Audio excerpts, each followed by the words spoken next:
The woman who returned his horses returned something he thought he'd lost for good.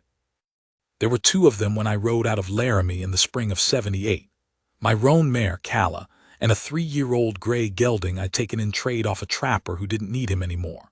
I had them tethered behind me on a lead rope, and I remember watching their ears from the corner of my eye that first morning, the way they'd flicked toward sounds I couldn't hear yet. Animals are smarter about the world than people give them credit for. Calla knew something was wrong with me long before I did. I was 23 years old, and I'd spent the better part of 4 years hunting 3 men.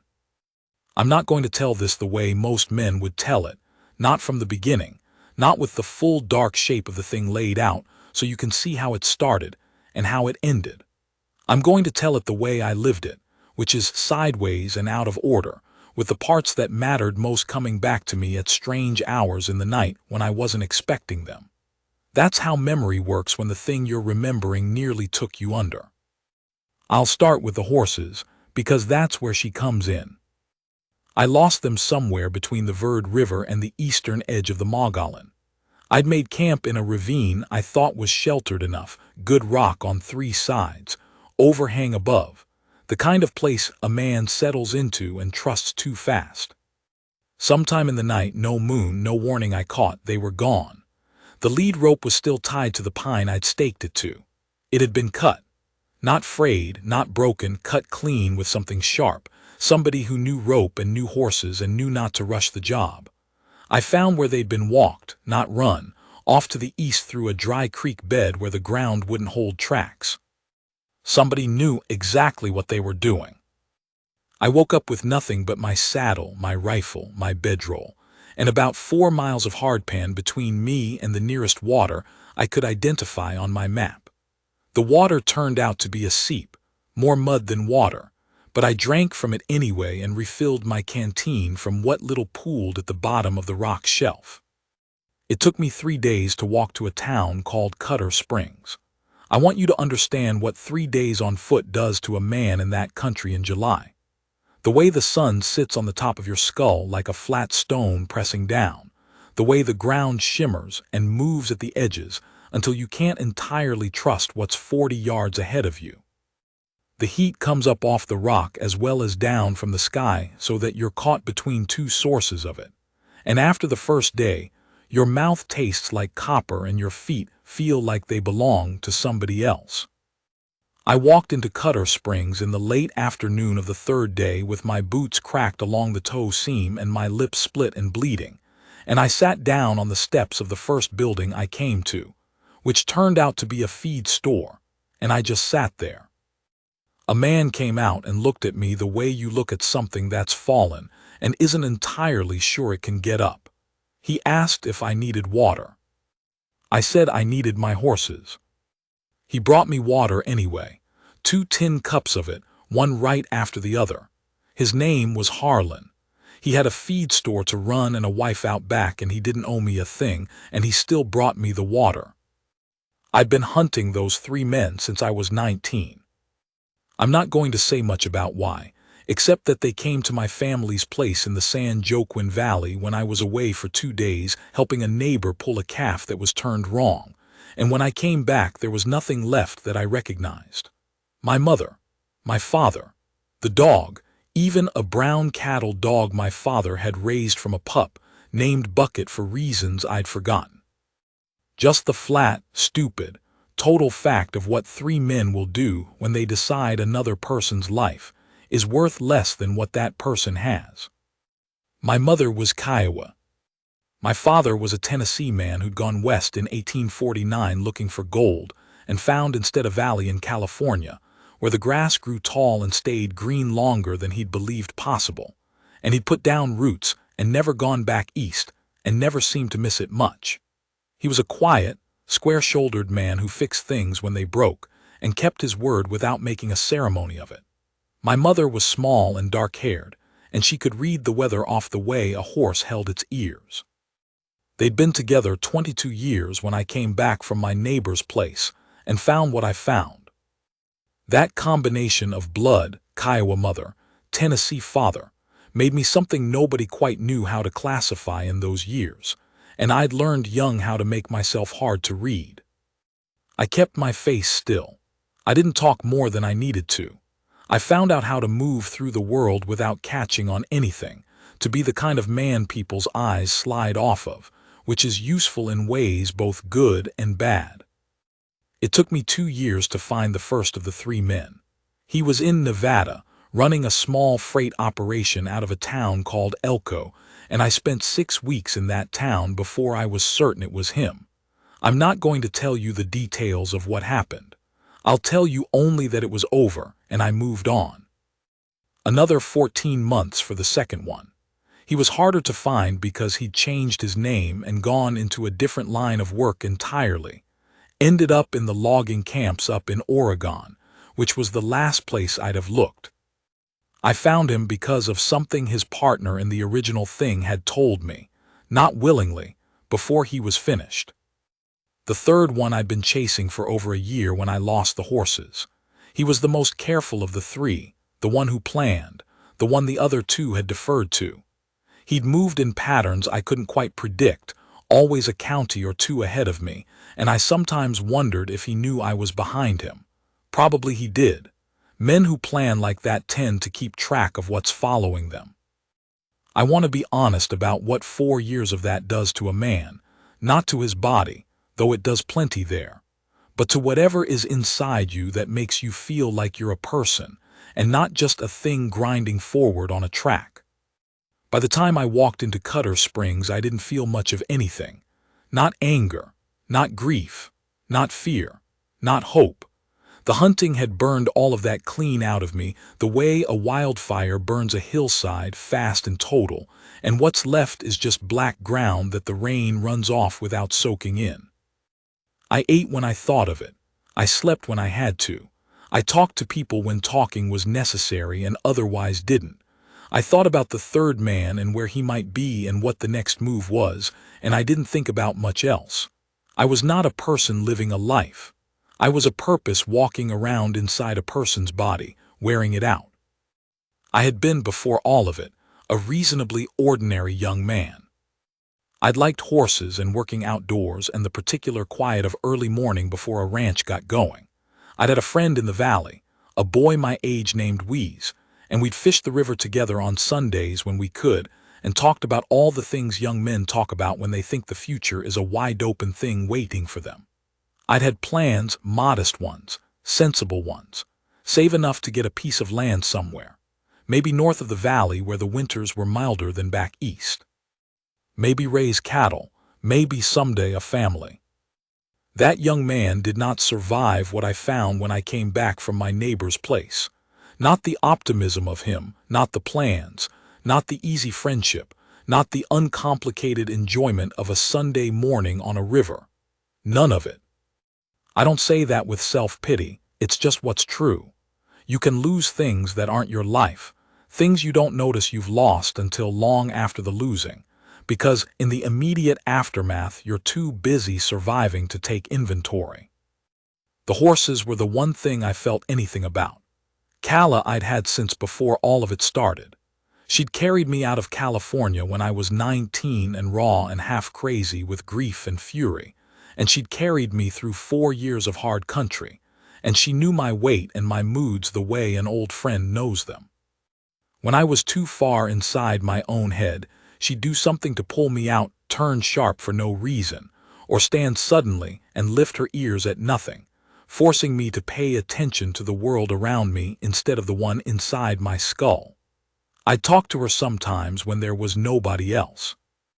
Long stretches of the second and third year in particular, weeks when I didn't see another person, and I'd ride and talk to her in a low voice, and she'd move her ears, and I'd feel slightly less like the last human being left on the earth.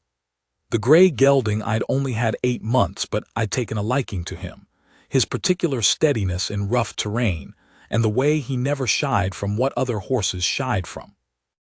Losing them to a rope cutter in the night hit me harder than I expected.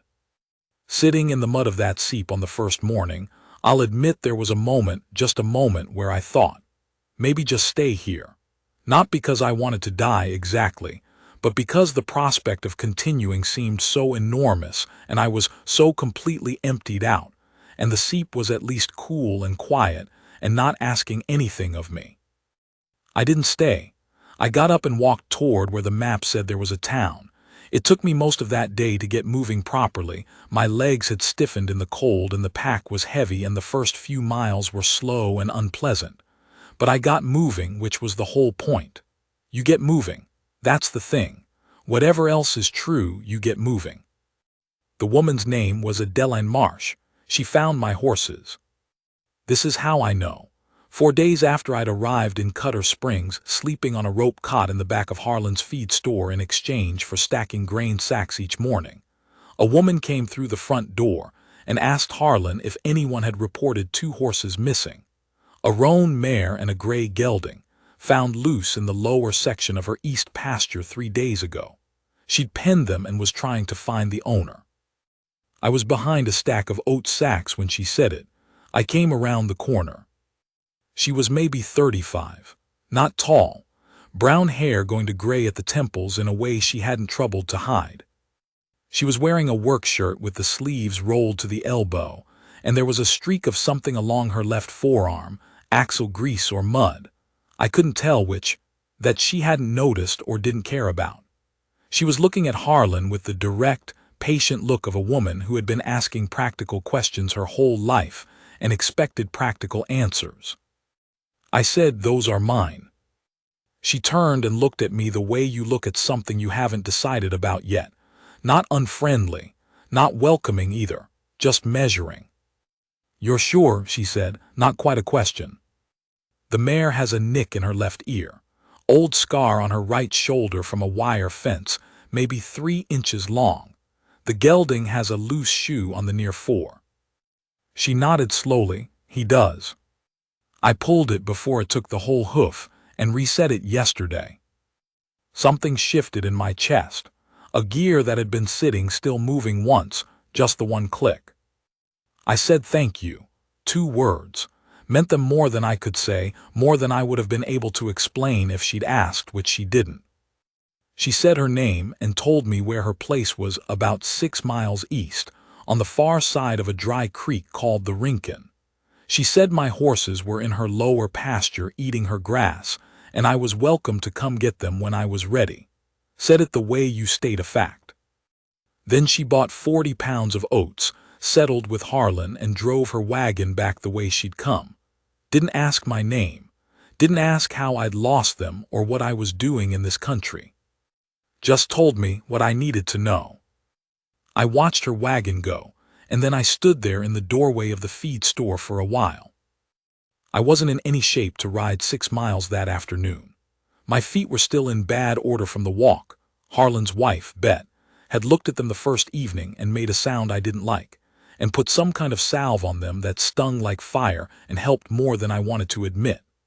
But the fever I'd been out running for 2 days had caught me by the 3rd, and by the afternoon, Adeline Marsh came into the store. I was running a temperature that made the edges of things go soft. I made it to the end of the loading dock before the ground tilted in a way I couldn't correct for. Harlan caught my arm. He said something I don't remember. Then I was back on the cot. I don't have a clear account of the next several days. I know Bet was in and out, small, quick woman with red hands who moved efficiently and didn't waste sympathy on nonsense, but had a practical kind of competence about her that I was grateful for. I know there was a period where my temperature went high enough that I was talking to people who weren't there. Once I thought I was back in California, back at the house, and I was shouting at someone to wait. I know that at some point the person sitting in the chair beside the cot was not Bet. 3 days, Adeline Marsh said. She had a tin cup with steam coming off it. "Drink this." I didn't argue, I drank it. Whatever it was tasted bitter and green, something root-based. "You're the young man who lost his horses," she said. My head was still swimming some. "I'm the young man who's going to get them back." She looked at me. "After you sleep." "I don't need sleep," she said, not unkindly, just final. I slept. She came back the next day, and the day after. I want to be careful here, because what happened between Adeline and me didn't happen fast or clean, and when men tell stories about women who helped them, they sometimes make it sound simple and soft in a way that doesn't honor the truth of it. She wasn't nursing me because she felt tender toward me. She didn't know me. She was a practical woman who had decided this situation was her business, and once Adeline Marsh decided something was her business, she attended to it completely. By the fourth day, I could sit up without the room moving. By the sixth, I could walk to the feed store door and stand in the sun for 10 minutes before I needed to sit again. Harlan stopped talking about what I owed for the cot. I didn't ask why. By the end of the first week, she came by in the afternoon and brought a pot of something from her kitchen, venison with dried beans and a good deal of onion, and sat in the chair while I ate. She didn't say much at first. She'd brought her mending, a leather halter with a broken keeper, and she worked at it while I ate. After a while she asked where I'd come from. I said Laramie, which was true as far as it went. She waited, the way you wait when you know there's more. Before that, a lot of places, I said. You've been at something, not a question. Yeah. Finished with it. I set the spoon down. The question sat between us on the table like something with weight. I'd found the third man. That's what I'd been doing in the Mogollon country. I'd tracked him to a camp near the Verd and I'd had him cold. And I'd stood there in front of him in the hot morning light with all 4 years behind me, and I'd felt nothing. Not anger, not satisfaction at the finding, not relief, just a hollow space where I'd expected something real. The killing would have been like striking at water. You put your fist in, it parts around you, and when you pull out your hand, the water fills in behind it and there's no mark. I walked away, not from weakness. From the recognition that I'd already paid too much for something that wasn't going to give back what I'd put in. Walking away was the first decision I'd made in 4 years that was about me and not about them. It felt strange, like using a hand you'd forgotten you had. I think so, I said. Adeline was quiet a moment. Then, what are you going to do after? I didn't have an answer. I'd had no picture of after. For 4 years there had been no after, only the hunting and the moving forward and the not stopping.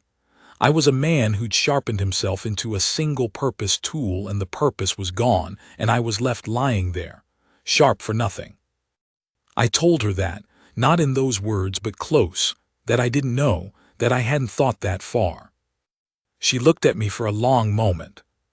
Not with pity, not with that careful sorry-for-you look I'd got now and then along the way. She looked the way a woman looks at something damaged but not destroyed, working out whether it can be made useful again. I've got 300 head of cattle and a dead husband, she said, and 12 sections of east fence I can't ride properly with the crew I've got. The work pays fair. You can bring your horses. I looked at her. I'm not charity, she said. I need the work done. If you can't do it, say so and I'll find somebody else. I can do it. Good, start when you can walk right. I want to tell you about the ranch, because the ranch matters to this story. It sat in a wide bowl of country, where the high desert softened toward something almost gentle, juniper and pinon on the slopes, good grass in the low ground along the creek, a ridgeline to the north that caught the worst of the winter weather. Adeline's husband Tom had built the main house himself 15 years before, adobe with thick walls and a porch along the south side, and a fireplace in the main room that drew clean even in hard wind. He'd built it like a man intending to be there a long time. He'd died of a horsefall 2 winters before I arrived. No children. She ran the place with 2 men. Fortunato, a Mexican hand past 60 who'd worked for the Marshes 8 years and couldn't ride much anymore but could fix anything made of wood or iron, and a boy named Cleet from a family in Cutter Springs, maybe 17, doing the work his father couldn't do anymore since the sickness took his strength. 300 head on 12 sections of deeded land, managed the way Adeline managed everything, direct, unhurried, without complaint. I started the east fence line on a Monday in August. Calla was glad to be working. The gray gelding moved differently than he had before.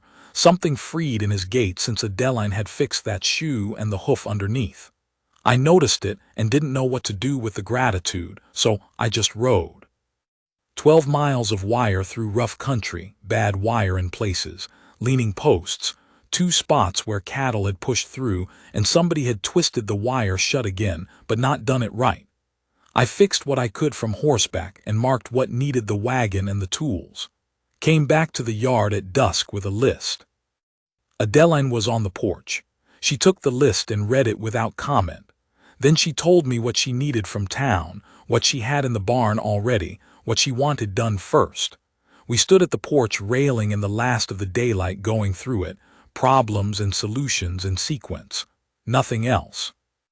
I went to bed that night and slept better than I had since California. That fall we settled into something. East fence Mondays and Thursdays. Repair work on the off days, posts, water troughs, 2 sections of the barn roof that had softened from the previous winter. Fortunato and I found a rhythm without much discussion. He worked clean and didn't need to fill the silence, and I appreciated that.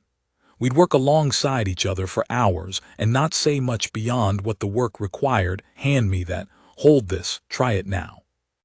He was past 60 and couldn't do the heavy lifting he once had, but his hands were precise, and his eye for level, and Plum was as good as any man I'd ever worked beside. Evenings I ate at Adeline's table. Plain cook, nothing complicated, everything hot and sufficient. We'd eat mostly quiet and then she'd do the ledger or her mending, and I'd check the horses before bed. Nights when the weather was good we'd sit on the porch after dinner. She let silence be what it was. There's a kind of person who can't abide quiet in the company of other people and needs to fill every space in a room with words to feel like the room is under control. Adeline was the opposite. The quiet around her felt inhabited, not empty, like she'd made peace with it a long time ago.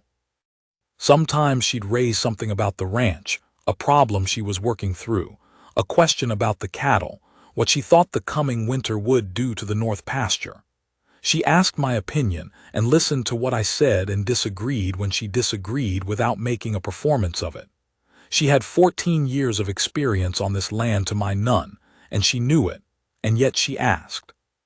I figured out after a while that she asked not because she needed my answer, but because she was the kind of woman who liked to think things through out loud with someone who was actually listening. It was a kind of trust, and I recognized it as one. That was the thing I noticed first. It took me a while to name it. She talked to me like I was simply a man whose knowledge was worth having, not like I was suspect or temporary or something to be managed at a careful distance. I'd been a dangerous thing in the world for 4 years. People had moved around me the way water moves around a rock in a stream. Whatever kindness had come my way along the trail had been cautious and provisional, given with one eye on the exit. Here was a woman who handed me coffee without ceremony and asked me to look at her grazing map and tell her what I thought. You wouldn't think that would be a significant thing.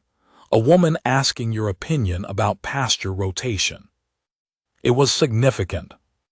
There was a morning in early September when I came in from the east fence, and she was working in the kitchen garden, the last of the summer squash before the first frost came, and she called to me from the gate and asked if I thought the pump on the garden cistern was drawing right. She'd noticed the flow had slowed. I looked at the pump and pulled the foot valve and found a piece of grit jammed in the check, cleaned it and reset it and primed the line, and the flow came back full. 10 minutes of work. She came and looked at it running clean. Thank you, she said, plain, not elaborate. Easy fix, I said. Maybe, but I'd have been carrying water from the house trough until I figured it out. She looked at me in the direct way she had. I'm glad you know what you know. She went back to the squash. I went back to the fence. I thought about that for days afterward, the plainness of it. I'm glad you know what you know. Not flowery, not performed. Just a woman saying a true thing to the man who'd fixed her pump. I noticed myself eating again. I mean noticing the taste of things.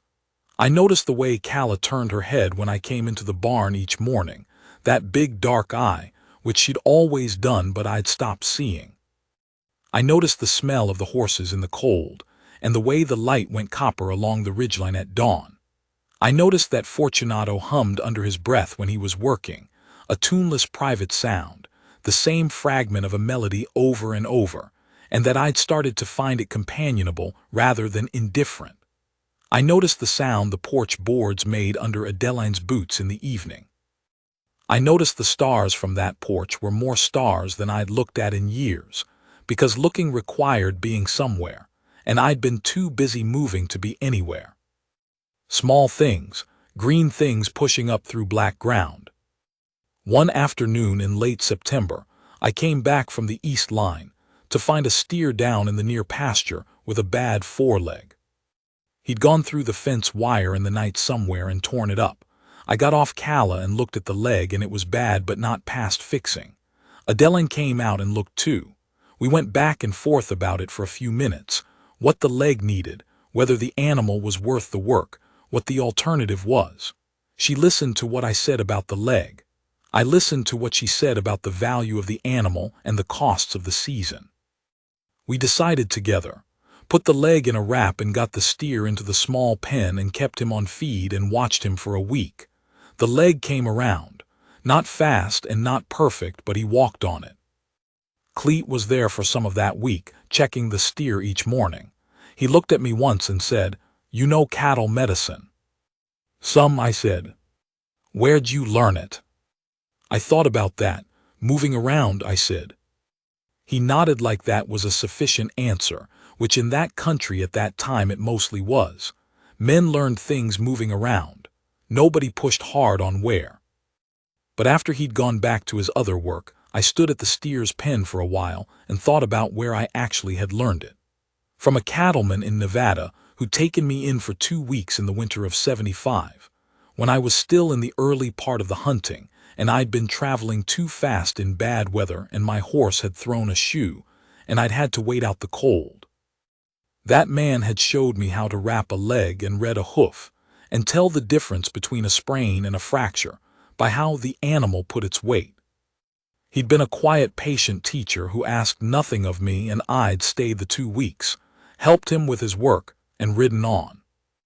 I thought about all the people who'd been decent to me in those 4 years, in small ways and large ones, and how I'd received it and moved on and not let it accumulate, because accumulating things wasn't something you could afford when you were always moving.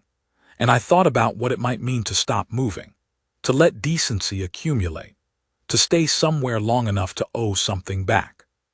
Standing at that steer's pen in the late afternoon sun, that thought felt less like a burden and more like something I'd been carrying toward without knowing it. September went dry, and the last week of the month brought a cold rain that sat over the valley for 4 days. I worked the fence from horseback the first 2 days in it, came back soaked each evening, hung the wet things by the kitchen fire, ate dinner in dry clothes.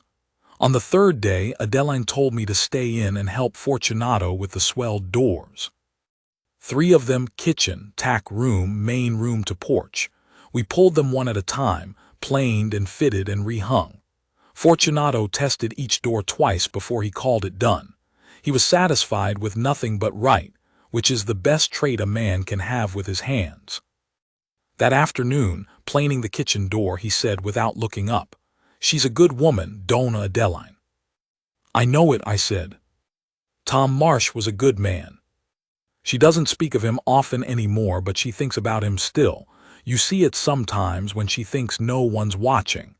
He set the plane aside and tested the edge with his thumb. "She's been careful since him, careful about people." I didn't say anything. "What she might need," he said, in the same even tone he used for everything, "is somebody who lets her give what she wants to give without making her feel foolish for giving it.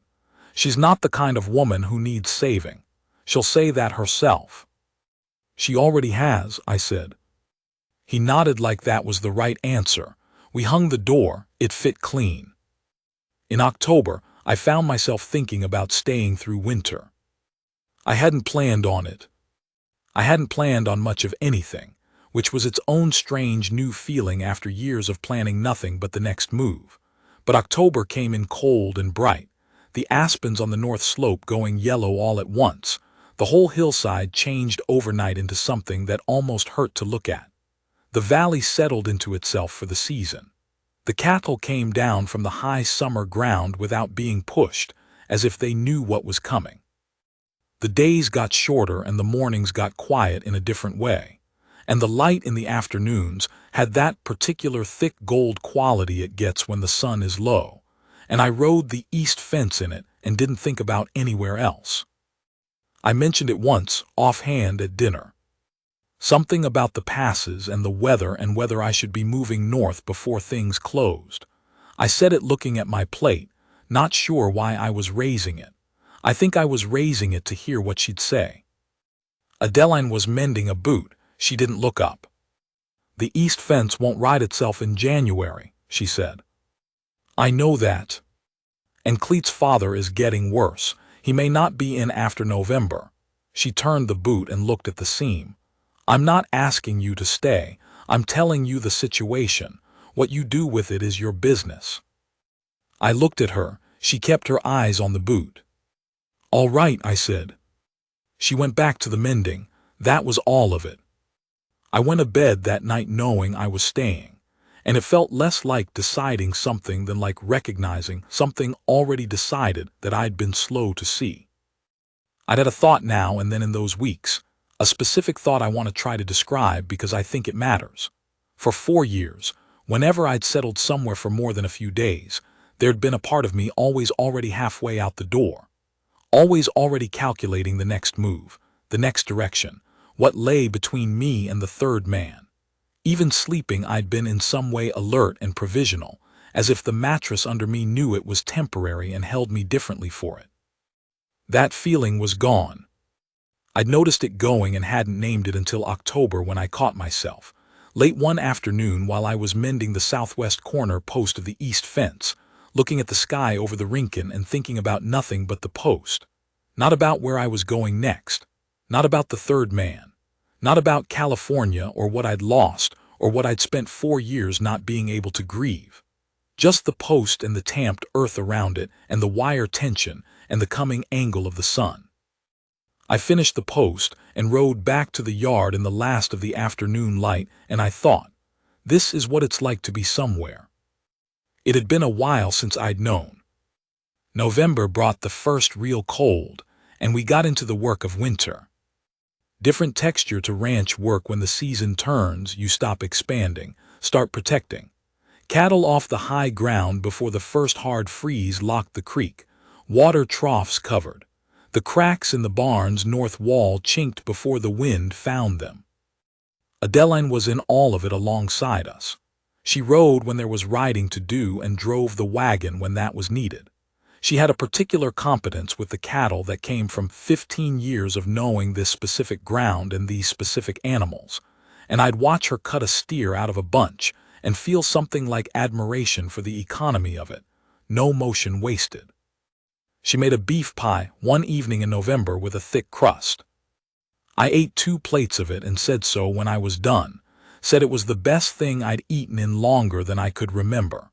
She looked at me across the table with something surprised moving quick across her face, quickly there and quickly gone, and then she looked at her plate. "My mother's recipe," she said. "Glad it's to your taste." That was all, but I thought about it later, the quickness of that look, the way she'd pulled it back so fast. The first hard snow came on a Thursday in late November. 8 inches by morning, temperature at something serious. I was up before daylight. The cattle needed off the high ground and into the winter pasture, and that's a full day even in good conditions. Adeline was already in the kitchen. She handed me coffee without being asked or saying anything. I took it and stood at the window and looked at the white outside. We worked that whole day in it, me and Cleet on horseback, Fortunato driving the buckboard with the supplement hay. The back bunch gave us 2 hours of trouble, spooky in the snow, running the wrong way twice before we got them moving right. Snow has a way of making cattle uncertain of everything they ordinarily trust, and these were no different. We worked them patient and steady, not pushing too hard, not letting them feel pressure from both sides at once, and eventually they settled and moved the way cattle move when they're not frightened, heavy and deliberate and without drama. Adeline came out in the afternoon when we were pushing the last of them through the low gate into the winter pasture, mounted on her gray horse and without a word of announcement.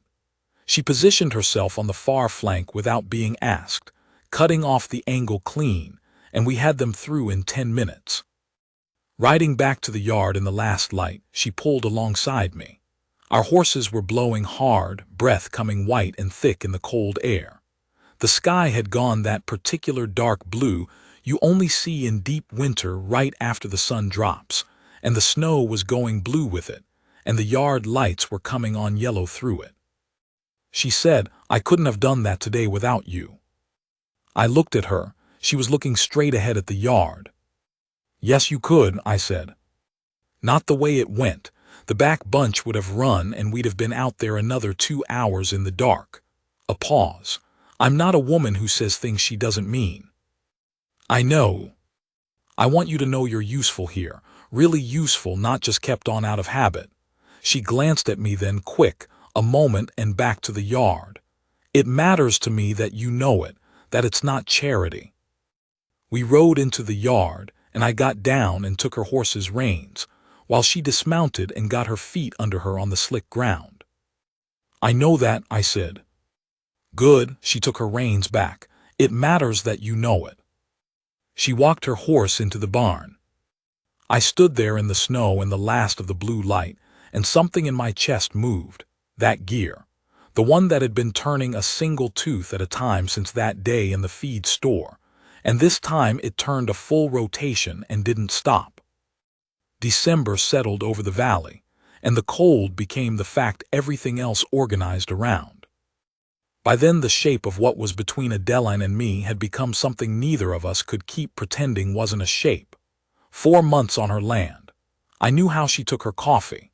I knew the sound of her boots before daylight and the look on her face when she was working through something and didn't want to be interrupted, and I knew the difference between that and when she was simply quiet because she was content.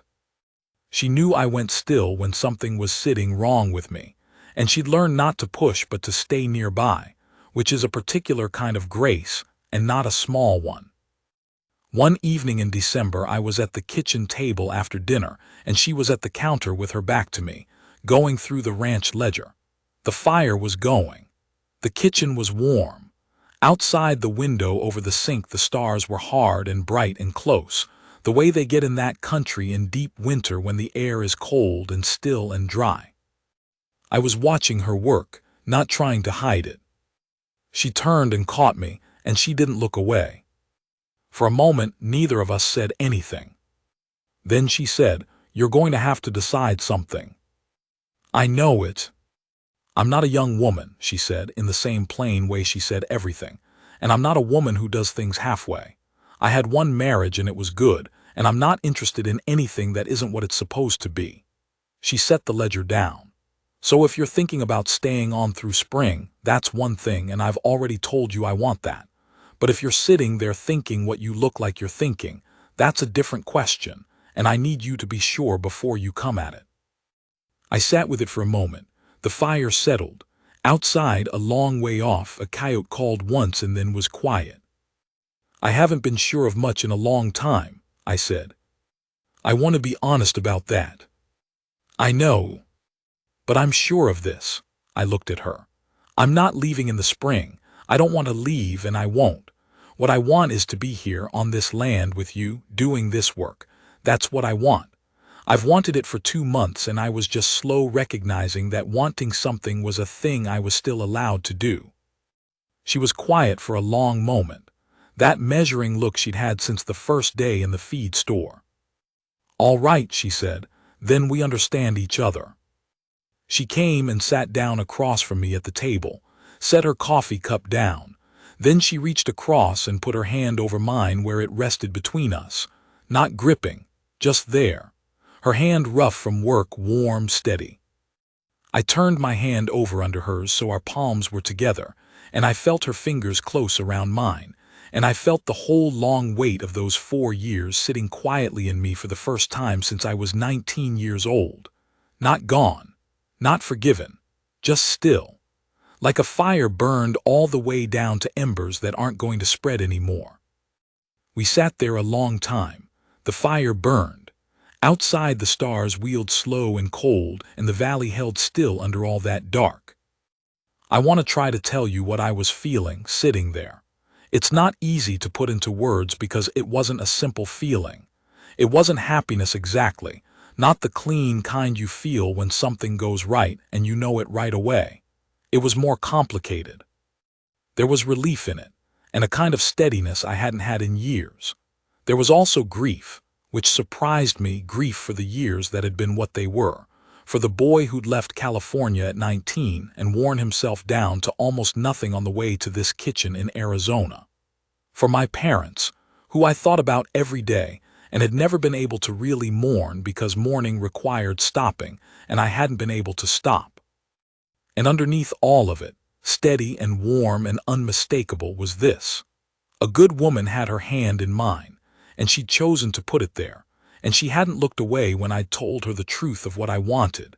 And I was sitting in a warm kitchen in a house on land I'd come to know, and outside were horses I'd ride in the morning, and there was work to do, and I was going to be here to do it. That was the whole of what I needed. I hadn't known that until I had it. I want to tell you one more thing, because it's the part I come back to most. January, a clear Sunday morning with the snow frozen hard and the world gone blue and silver. I saddled Calla early and rode up to the top of the North Ridge alone. I don't know fully why. I needed the elevation. Needed to see the whole bowl of the valley from outside it. I sat up there the better part of an hour. Calla stood easy under me, patient, her ears moving in the cold air. I could see the ranch below, the house, the barn, the corrals with their clean dark lines against the white, smoke from the kitchen chimney, Fortunato crossing the yard, small and deliberate in the distance. I thought about my mother and my father and the San Joaquin, the way the light came off the grass in the fall. I thought about the 3 men and the 4 years of looking. I thought about all the country I'd moved through, Nevada, Oregon, the desert stretches of Arizona, and all the things I'd spent in the service of a purpose I'd taken up at 19, and that had used me up as fast as I gave it. And I thought about a woman who'd found 2 loose horses on her land and stopped at a feed store to ask if anyone had claimed them, who'd sat beside a sick stranger in a back room and told him to sleep, who'd asked his opinion about fence posts and pasture sections and cattle counts, as if his opinion was simply worth having, who'd said, plainly and without ceremony, that he was useful, really useful, that it mattered she say it, who'd reached across a kitchen table in December and put her hand in his. I sat on that ridge in the January cold, and I cried for the first time since I was 19 years old. Not out loud, just the tears running and freezing on my face in the cold air. All of it coming at once, the grief that had never had room to be grief, the waste of those years, the loss of my parents, the loss of the boy I'd been before I rode back from my neighbor's place and found what I found. The loss of Wheeze and the Sunday mornings on the river and the modest plans, and the uncomplicated pleasure of looking at a good future and thinking it was yours. The long, terrible, patient weight of all of it. I thought about my mother, specifically about her hands, which I hadn't thought about in years, the way they looked when she was doing beadwork, moving with that small, precise patience. I thought about my father's voice, the way he'd say my name when he wanted my attention on something, not calling or commanding, just saying it to make sure I was present. I thought about the dog, Bucket, who'd been my dog as much as my father's, and who had done nothing to anybody and was gone the same as the rest. I let myself think about all of it. For the first time in 4 years, I didn't move away from it or past it or through it. I just sat with it in the cold air on that ridge and let it be what it was. It didn't take long, and when it was done, the way a fever finally breaks. Something let go in my chest that had been held tight since I was 19, and the air came indifferent after that, cleaner, like the first good breath after a long sickness. I sat there another few minutes just being where I was, Calla standing steady under me, the valley below, the smoke from the kitchen chimney. Adeline's ranch, and my horses in her barn and work to do tomorrow. I turned Calla down off the ridge and rode back to the yard. Adeline was on the porch with her coffee cup held in both hands, watching me come in across the white. She watched me unsaddle and brush out Calla and put her in the stall with her hay, watched me fill the water bucket and hang the saddle right and close the barn doors, watched me come across the yard. When I got close enough she could see my face. She looked at it for a moment direct, not looking away from whatever was there. Her face was still, not worried, not soft with pity, just present the way she was always present, attending. She held out the coffee cup. I took it. Cold up there, she said. Yeah. Breakfast is almost ready. She held the door open and I walked through it into the warm kitchen, into the smell of that house, coffee and wood smoke, and something frying in the pan that meant morning and meant here and meant staying, and meant this man is home. 16 years since that morning. The east fence still needs riding twice a week. I know every post on it now, know which sections are solid and which ones will need attention come spring, know where the cattle push hardest in a dry summer and where the wire holds longest. I know this land the way you only know land you've been on a long time, in the body, the way you know a room in the dark, by feel and by what you'd expect to find where. Fortunato passed about 5 years back, hard, quick and without much warning, and we buried him on the property because he'd lived here longer than anywhere else, and it was right. His granddaughter came up from Albuquerque for it, a dark-eyed woman of about 20 who'd never met him more than a few times but cried cleanly and with dignity over the grave. We fed her and she went back south. We miss him still. There's a kind of quiet competence that leaves with a particular man and doesn't get replaced, only worked around. I can still feel the gaps he left, a specific door that always needed the left shoulder into it to open right, and nobody's ever quite matched the way he taught Cleet to do it. Cleet works for us full-time now.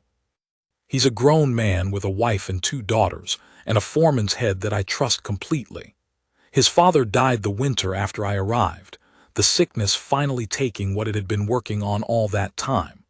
We didn't say much about it at the time, but over the years it became something between us that didn't need naming. He knew I knew what that kind of loss did to a man, and I knew he knew it, and that was enough. Smoke, the gray gelding, went lame the winter after I arrived. Not the hoof Adeline had fixed, the other front leg, something deep in the joint that couldn't be helped. I turned him out to the far pasture and kept him on good feed, and he lived easy to 22 years old, which is a long life for a horse. He died on a spring morning lying down in the morning sun in the far corner of that pasture, and I found him there and stood with him a while. That's about as good as it gets. Calla is 26. She's too old to work and she knows it and she doesn't mind. She lives in the best stall in the barn, the southwest corner where the morning sun comes through the small high window and lies in a bar across the floor, and she stands in it in the mornings and doesn't move out of it until it moves on. She gets extra feed and doesn't have to earn it. Every morning when I come in she turns her head and looks at me with that big dark eye, patient and knowing and old. I talk to her a while before I get to the day's work. I've been talking to her my whole adult life, and she's heard more of it than anyone living. Adeline is out at the stock tank right now. I can see her from the window, the same window I sat in front of that December evening, the one over the sink, the one where the stars were hard and close. She's checking the float on the tank, which has been running slow, and she has that same expression she always has when something on the ranch isn't doing what it's supposed to do, not angry, not defeated, just attending to it, working out the fix the way she works out every fix. There's a streak of mud on her forearm from this morning. She'll notice it later and not give it much thought. I spent 4 years making myself into something with only one purpose, and then I walked into a feed store in Cutter Springs with nothing left and nowhere particular to be. A woman came through the door and asked if anyone had reported 2 horses missing. She sat beside me when I was sick because that was her business, and she took her business seriously. She asked my opinion about pasture and fence and cattle because my opinion was worth having. She told me plainly, without ceremony, that I was useful, not out of charity but because it was true, and she wanted me to know the difference. She reached across a table in December and put her hand in mine. She gave me back the horses. She gave me back the rest of it too. That's all, that's the whole of it.